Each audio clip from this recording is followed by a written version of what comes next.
Praise and Prayer, Paul's Unanswered. Prayer, Part 15 of 16. Prayer varies greatly in the Scriptures, like all truth, to agree with the administration in which it occurs. Incalculable disappointment and distress have come to sincere saints who sought to be scriptural by copying the example of those in another era.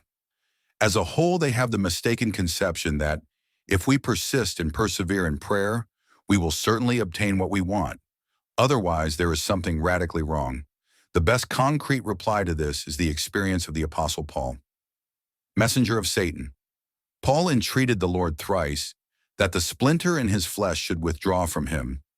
It is well that we are not told exactly what it was, but we know that it was not a selfish desire for some forbidden or harmful thing, but rather the removal of a physical infirmity, which the apostle probably supposed would hinder his ministry.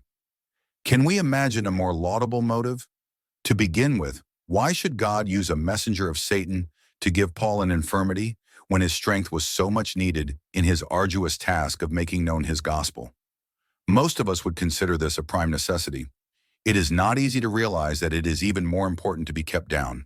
It was given to him lest he should be lifted up. 2 Corinthians 12:7. This should appeal especially to those of us who, like Paul, have had a glimpse of the transcendent revelations which he received as set forth in his prison epistles. No doubt his bonds in jail were also a special dispensation to keep him humble, for why otherwise reveal them in such a contrastive environment? Some of us have wondered why, with such a glorious message, while we are not enclosed within prison walls, we should be so constricted in our efforts to make it known. Moreover, we, like the apostle, cannot help entreating the Lord to enlarge our sphere. It seems to be more important that his servants should be kept down than that they should be strong and free to work their will. In Paul's case, and doubtless in all other such situations, there was a combination of two distinct causes for his weakness, both flesh and spirit. The physical side of it doubtless caused pain and suffering, for this is the effect of a splinter or thorn. On the spiritual side, it was occasioned by a messenger of Satan, and his buffeting would consist of blows of a spiritual nature. The word buffet suggests punishment inflicted by those with whom there is close contact, as in the case of our Lord when tried before the chief priest, Matthew 26:67, Mark 14:65, and hidden in Paul's own experience, 1 Corinthians 4:11. But Satan's messenger would be limited to spiritual blows, dealt by men's tongues rather than their hands, such as the reviling and calumniation, which made him the offscouring and scum of all. 1 Corinthians 4:11-13. We, who look forward to be with Christ among the celestials in the future, should consider the path which he trod on earth to reach his high office. He first came down to suffer pain and shame during his earthly life, quite apart from that which was his as a sacrifice for our sins by death. He also prayed to have a cup carried aside from him, but added, "Not my will, but thine be done." Luke 22:42. It is our privilege to have fellowship with him in these sufferings which come to us through the opposition of the adversary, yet are apparently due to the blows of men, and very often struck by saints who are seeking to exalt themselves in the estimation of the world.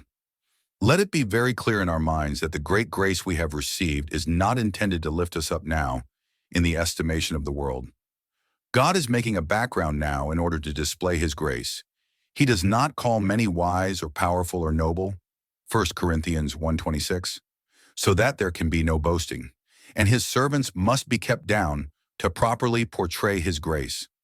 Otherwise, a man like Paul, instead of being an obscure prisoner in Rome, should have been seated on Caesar's throne, with 7 diadems upon his brow, or at least have the triple crown of the supposed successor of Peter, for his ministry far transcended that of the chief of the apostles. We are told that he prayed thrice for the removal of the splinter, the messenger of Satan.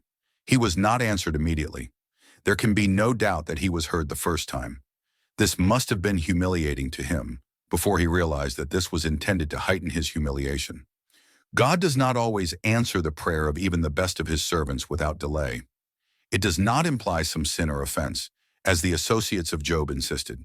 Like the splinter itself, it was part of the gracious discipline to keep the apostle from being unduly exalted by the transcendent revelations. If we need special strength for doing the work which God has given us to do, and some physical weakness interferes, it is quite in order to pray for its removal. At least in the writer's own experience, God has answered his petitions for increased vigor in order to do his work. Prayer should be the constant attitude of the human heart, but specific petitions, such as this one, should not be constantly repeated, as if God were deaf or indisposed to bless. Suffering and infirmity may be a token of his care and a means of ultimate blessing, as in the case of Job. Nor does it follow that bodily weakness is used to humble in all cases.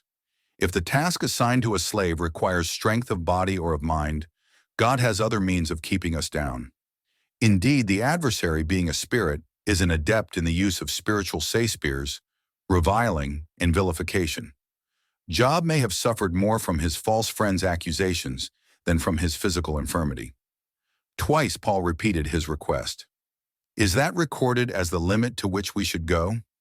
By that time we should carefully weigh the situation and consider whether the evil of which we wish to rid ourselves is not a blessing in disguise. If it humbles us, that is one of the greatest of boons. Even weakness may be a means of displaying God's power. We are only an infinitesimal fraction of humanity and partake of a minute portion of God's purpose with the whole.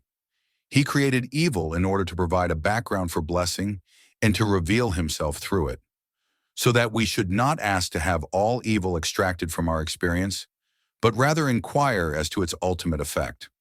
Then we may be able to thank God for it, rather than entreat him to remove it. Paul's specific request was not granted so far as we are aware. But who of humanity, except his Lord, came anywhere near being as powerful as he? Nothing else can compare with the power of his prison epistles. His infirmity only exemplified the grace it reveals and emphasizes the transcendent power it unveils, so that instead of persevering in prayer for release from his fleshly infirmities, Paul gloried in them and took delight in them and the outrages and persecutions and distresses which came to him for Christ's sake. Instead of praying for their cessation, he gives thanks for the privilege of bearing them. His request was refused, his prayer was not answered, his desire was not granted, but his spirit was enlightened, and his heart was humbled, and he bowed in subjection to God's will, which is the great ultimate of all God's creatures. Author A. E. Nock. Published by Concordant Publishing Concern. All rights reserved. Concordant.org.